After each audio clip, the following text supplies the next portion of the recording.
My name's Kristen 30, and I'll never forget the night my brother tried to humiliate me in front of our entire family. Picture this, a tense family meeting in our grandpa's old Beacon Hill house. Everyone gathered around the dining table. My brother stood up all smug and declared he was doubling my rent to $9,000 a month. 9,000. He leaned in smirking and said I needed to know my place as a parasite. The room erupted in gasps, some cousins even laughed. I could feel every eye on me waiting for me to crack. But I didn't.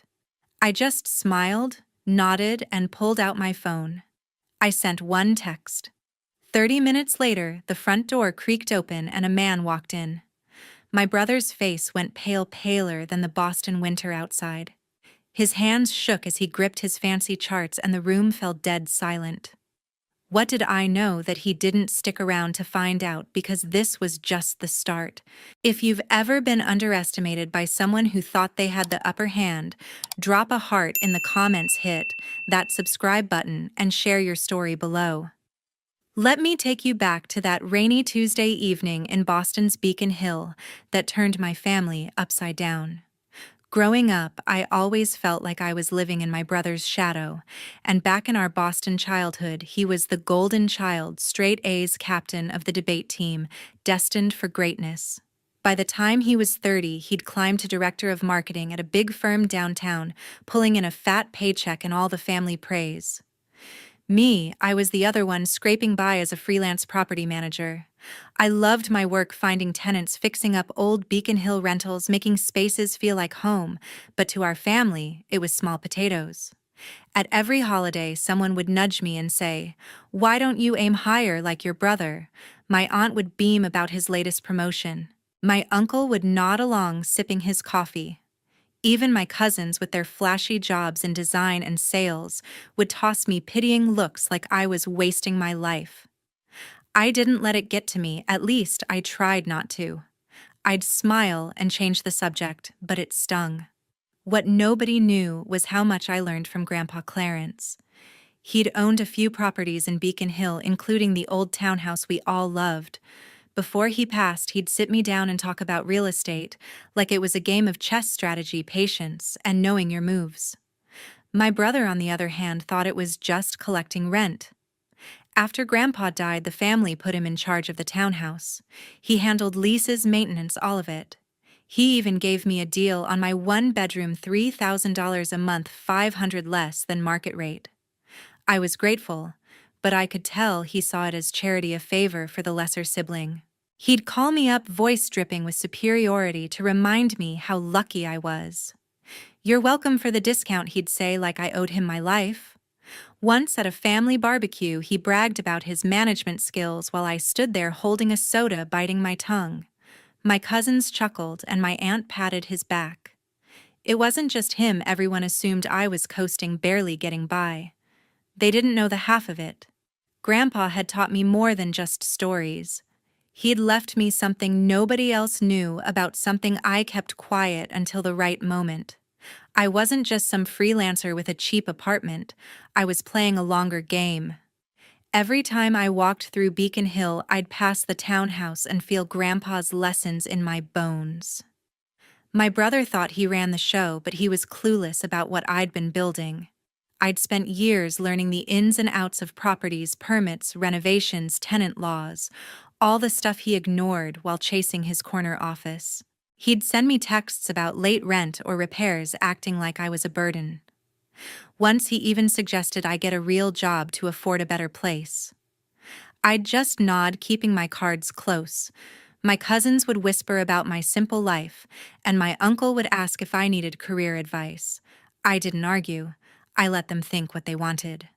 That Tuesday, I stepped into Grandpa Clarence's old house for the family meeting, bracing for the usual comparisons.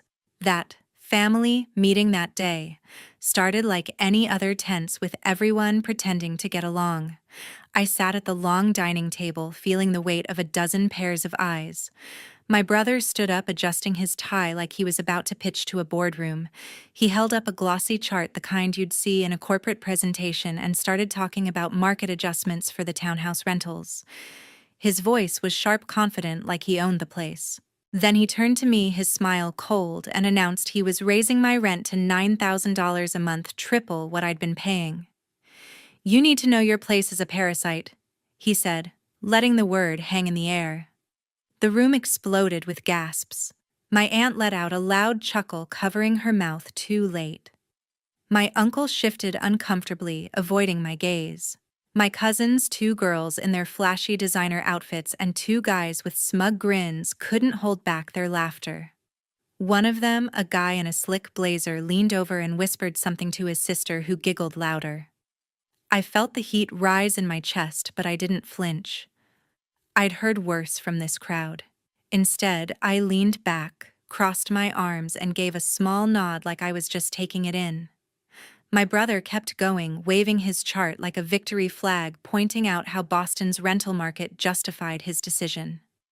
3,000 was a favor, he said, his tone dripping with pity. Time to grow up. My aunt nodded along, her earrings glinting as she agreed about fairness. One cousin, a girl with a sharp bob, piped up, "Yeah, you can't expect handouts forever." The other girl smirked, sipping her wine. The guys exchanged looks like they were in on some private joke. My uncle finally spoke, mumbling something about tough love being good for me. I didn't argue. I didn't need to. I slipped my phone out of my pocket, keeping it low under the table. My fingers moved fast, typing a quick message to Carter, my assistant. He was nearby, and I knew he'd be ready. I hit send and tucked the phone away, my face still calm, almost bored. My brother was mid-sentence preaching about responsibility when my aunt chimed in again, saying I should step up like he did. The cousins kept snickering, tossing out comments about my little freelance gig and how I'd never match my brother's success. I let them talk, their voices blending into a hum. I'd spent years swallowing their jabs, their assumptions that I was just coasting. They didn't know what I knew. They didn't know what Grandpa had given me, what I'd built with it. My brother flipped to another chart, droning on about property values in Beacon Hill. He loved the sound of his own voice, loved the way the family hung on his every word. I glanced around the table, taking in their faces, smug, pitying, or just plain amused. They thought this was my breaking point, the moment I'd finally crack under their judgment. But I wasn't breaking. I was waiting. My phone buzzed softly in my pocket, a reply from Carter. I didn't check it. I didn't need to. I knew he was on his way, and I knew what he was bringing. My brother's charts, his smug grin, his whole performance, they were about to mean nothing. As Jeremy waved his charts around Grandpa's antique table, I glanced at my phone, knowing the truth he didn't. As the family meeting dragged on, I sat quietly, my mind drifting back to 3 years ago. Grandpa Clarence had always been my biggest supporter, the one person who saw something in me the rest of the family didn't. While my brother was busy chasing promotions, I'd spend hours with Grandpa in his Beacon Hill study, listening to his stories about real estate. He'd lean back in his creaky chair, eyes bright, and talk about how property wasn't just bricks and mortar. It was power, legacy, a way to outsmart the world. "Don't let anyone tell you what you're worth, Kristen," he'd say, tapping his temple. "Play the long game." I soaked up every word, learning about leases, zoning laws, and the quiet strength of owning something nobody could take away. When Grandpa passed, I was gutted. But then I got a call from his lawyer. He'd left me something nobody else knew about, not my brother, not my aunt, not my uncle, not my cousins. A secret inheritance, $1.5 million tucked away in a private account. It was his way of betting on me, his way of saying he believed I could do more than just follow in my brother's shadow. I didn't tell a soul. Instead, I got to work. I'd been studying the Beacon Hill market for years, watching prices climb, learning how to spot a deal. With Grandpa's money and a bank loan, I bought the family townhouse, the same one we were sitting in now, through an LLC I set up. It was a small, historic building, 4 units, including the penthouse my brother rented. He thought he was running it, collecting rent, signing leases, acting like the big shot. He had no idea I owned every square foot. I didn't buy it to prove a point. I bought it because Grandpa taught me to think ahead to build something real. Setting up the LLC wasn't easy, paperwork, legal fees, meetings with accountants, but I loved every second. I kept it quiet, letting my brother believe he was in charge. He'd send me emails about tenant issues or maintenance costs, always with that condescending tone, like I was lucky to live in his building for $3,000 a month. My cousins would drop hints at family dinners saying I should be grateful for his generosity. My aunt once called it a sweet deal, like I couldn't survive without it. I'd just smile, nod, and keep my secret. The LLC was my shield, my proof that I wasn't the failure they thought. Back in the meeting, my brother was still waving his charts, preaching about market rates and responsibility. The family nodded along, their laughter from his parasite jab still echoing in my ears. I glanced at my phone again, checking the time. I'd sent Carter a text 10 minutes ago, right after my brother's big announcement. Carter was my assistant, sharp and reliable, always ready to back me up. He knew the truth about the townhouse, and he had the documents to prove it. Deeds, contracts, everything stamped and signed. I typed one last message: bring the folder. Now. Then I leaned back, my heart steady, my face blank. They thought they had me cornered, but they were wrong. I wasn't just a tenant in Grandpa's building. I was the owner, and my brother was about to find out. 15 minutes ticked by on Grandpa's old clock. Then I heard footsteps on the creaky porch outside. The air in Grandpa's Beacon Hill house grew thick as the front door swung open. Carter, my assistant, stepped inside, his polished shoes clicking on the hardwood floor. He carried a sleek black folder, his face calm but focused, like he'd done this 100 times. The family's chatter stopped dead. My brother froze mid-sentence, his precious charts still in hand, his eyes darting to Carter. I stayed seated, my expression blank, watching the room shift. Carter walked straight to the dining table and set the folder down with a soft thud. "Kristen asked me to bring these," he said, his voice steady, handing me the documents. I opened the folder, revealing a stack of papers, deeds, contracts, all stamped with the LLC's name. The top sheet bore my name as the sole owner of the townhouse. My brother's jaw tightened. "What is this?" he snapped, his voice cracking just enough to betray his panic. I slid the deed across the table, letting it speak for itself. "I own the building, Jeremy," I said, my tone even almost gentle. "Every unit, including your penthouse." The room went silent, save for a sharp gasp from my aunt. My cousins exchanged wide-eyed glances, their earlier smirks gone. My uncle leaned forward, squinting at the papers, while my aunt clutched her necklace, her face pale. My brother grabbed the deed, his hands shaking as he scanned it. "This can't be legal," he stammered, flipping through pages. "I manage this place. I'd know if you—" He cut himself off, realizing the family was watching, their whispers starting to ripple. "Grandpa left me enough to buy it 3 years ago," I said, keeping my eyes on him. "I did it through an LLC. You've been managing it for me, not the family." My cousin Lindsay coughed, shifting in her seat. Tyler, one of the guys, muttered something under his breath, but I didn't catch it. My aunt tried to speak, then stopped, her lips pressed tight. My brother's face flushed red. "You're lying," he said, but his voice wavered. He turned to Carter, jabbing a finger. "You helped her forge this, didn't you?" Carter didn't flinch. "Check the signatures," he replied coolly. "It's all notarized." My uncle picked up a contract. His brow furrowed and nodded slowly, like he couldn't deny the truth. I leaned forward, my voice low but firm. "Here's the deal, Jeremy. Your penthouse rent is now $18,000 a month, effective immediately. That's market rate, double what you're paying now." His eyes widened, his mouth opening, but no words came out. "You can't afford that, can you?" I added, letting the irony sink in. He'd tripled my rent to $9,000, thinking he could push me out, but his own income, fancy as it was, couldn't cover $18,000 after taxes and his flashy lifestyle. The family's whispers grew louder. "April," one of my cousins murmured. "Is she serious?" Sean, another cousin, shook his head, stunned. My aunt looked at my uncle, who just stared at the table, speechless. Jeremy tried again, his voice desperate. You can't just change the lease like that. There are laws? I tilted my head, unfazed. Month-to-month tenancy, Jeremy. I checked with my lawyer. I can raise it with 30 days' notice. Carter nodded, pulling out another document, a lease agreement with Jeremy's signature. The room felt like it was shrinking, the family's eyes bouncing between me and my brother. They'd laughed when he called me a parasite, but now they were questioning him. I didn't need to say more. The papers said it all. 2 weeks later, back in my Beacon Hill office, I watched the notifications roll in from the fallout.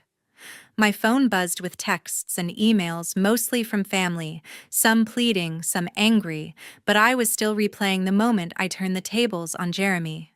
That night at the meeting, after I'd laid out the ownership papers, I wasn't done. I looked straight at my brother, his face still frozen in shock, and dropped the real bomb. Jeremy, I said, my voice cutting through the room's tense silence. You've been paying $9,000 a month for that penthouse. A steal, really, since the market rate in Beacon Hill is $18,000. His eyes widened and the family's murmurs stopped cold. I leaned forward, my hands folded. You got a 50% discount, just like you gave me.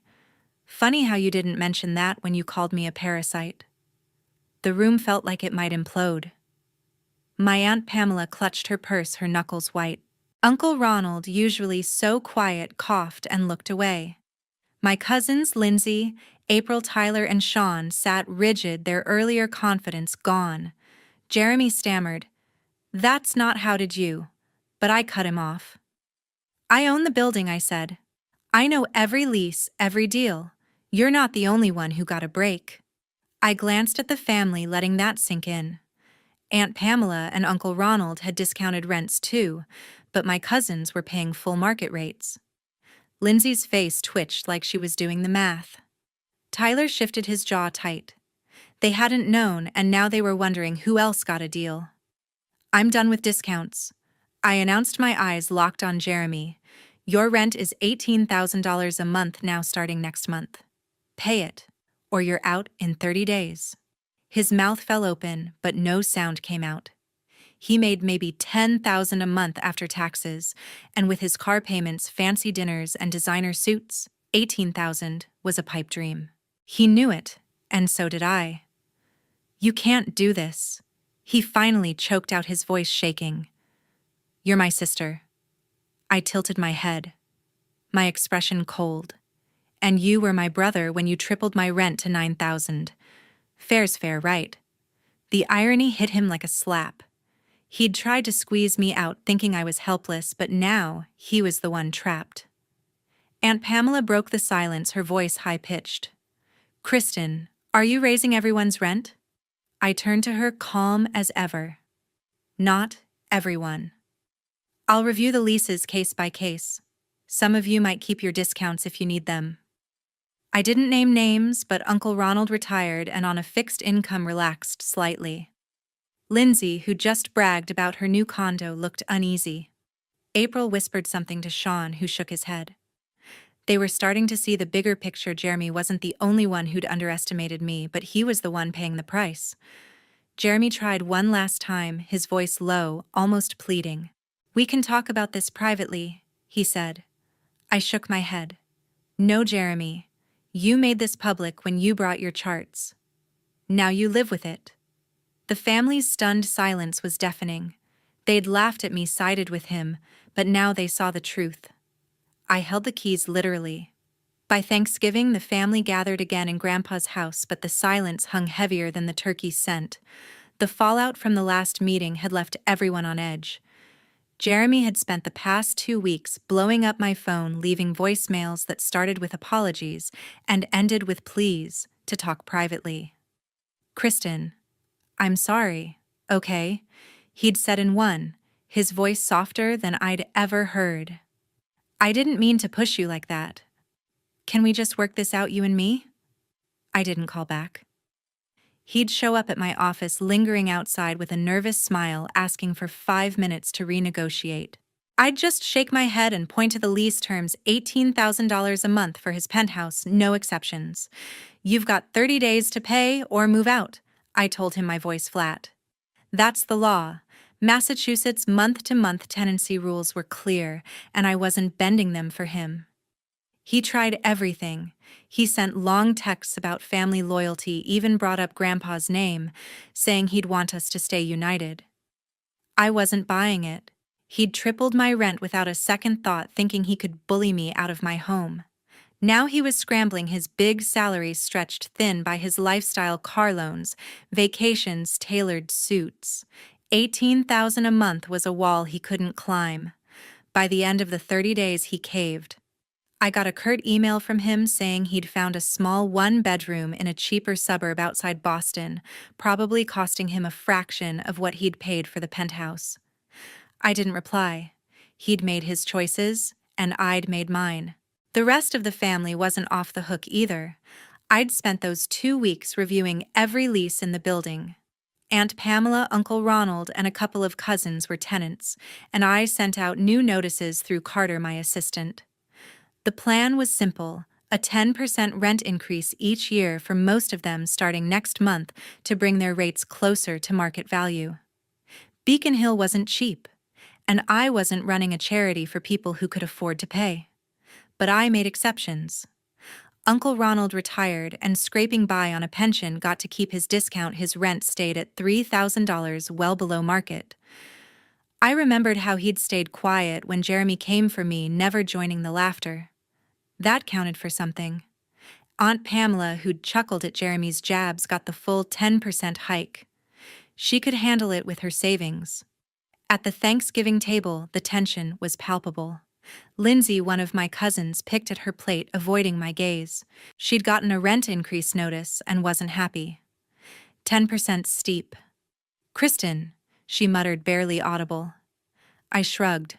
"Market's moving up. You're still below average for Beacon Hill." Tyler, another cousin, tried to lighten the mood, joking about the cranberry sauce, but his laugh was forced. April and Sean, the other cousins, kept their heads down, clearly aware their leases were under review. Aunt Pamela, usually chatty, was subdued, her fork scraping her plate. Uncle Ronald, though, gave me a small nod, like he appreciated the break I'd given him. I didn't smile back, but I noticed. Jeremy's absence was the loudest thing in the room. He'd texted me that morning saying he couldn't make it, too busy settling into his new place. I didn't care. The family knew he'd moved out, and the whispers about it had spread. They weren't laughing at me anymore. Instead, they watched me like I was a stranger, someone they'd underestimated for years. I didn't gloat. I didn't need to. The power had shifted, and they felt it. My phone buzzed with a message from Carter confirming the lease notices had been delivered. I set it down and took a sip of wine, letting the silence do the talking. Looking back from my quiet Beacon Hill view, I saw Grandpa Clarence's gift wasn't just cash, it was the power to stand firm. Thanksgiving dinner at Grandpa's house was different this year. The long table was set with all the usuals, turkey, stuffing, pie, but the mood was anything but festive. Jeremy sat at the far end, his usual swagger gone, replaced by a slouch and a tight-lipped stare at his plate. He'd lost his penthouse, moving to a cramped one-bedroom in a suburb outside Boston, a far cry from the luxury he'd flaunted. Worse, his professional shine had taken a hit. Word of our family drama had leaked onto social media. Someone, probably a cousin, had posted about the meeting on X, and it spread. Clients started whispering, questioning his judgment. A big account pulled out last week, and he couldn't hide the blow. I didn't feel sorry for him. He'd tried to break me, tripling my rent to $9,000, thinking I'd buckle. Instead, I'd turned it around, raising his to $18,000 market rate for his precious penthouse. He couldn't pay, not with his salary stretched thin by loans and a lifestyle he couldn't sustain. That was the lesson. Disrespect has a cost.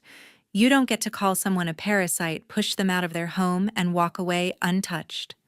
I didn't need to gloat. The results spoke for themselves. The family felt the shift too.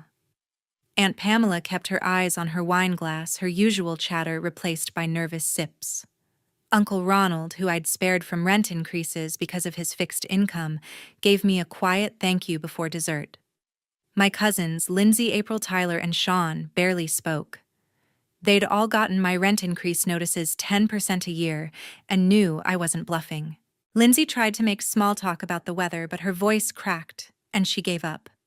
The silence was louder than any argument we'd ever had. I hadn't softened toward Jeremy. He'd sent another apology text that morning, short and careful, like he was walking on eggshells. "Can we talk, Kristen?" I was wrong. I didn't respond. I'd heard his excuses before his pleas for private deals, and I was done. There was no fixing this. He'd crossed a line, and I wasn't here to rebuild bridges he'd burned. I'd told Carter, my assistant, to stop forwarding his messages. My focus was on the building, now valued at $5 million, a testament to Grandpa's faith in me. I'd bought it with his gift, a secret $1.5 million, and turned it into something bigger. That was my victory, quiet but undeniable. Jeremy barely looked at me across the table. When he did, his eyes were tired, not angry. He knew he'd lost more than a penthouse. He'd lost the family's respect, the pedestal he'd built for himself. I didn't need to say it.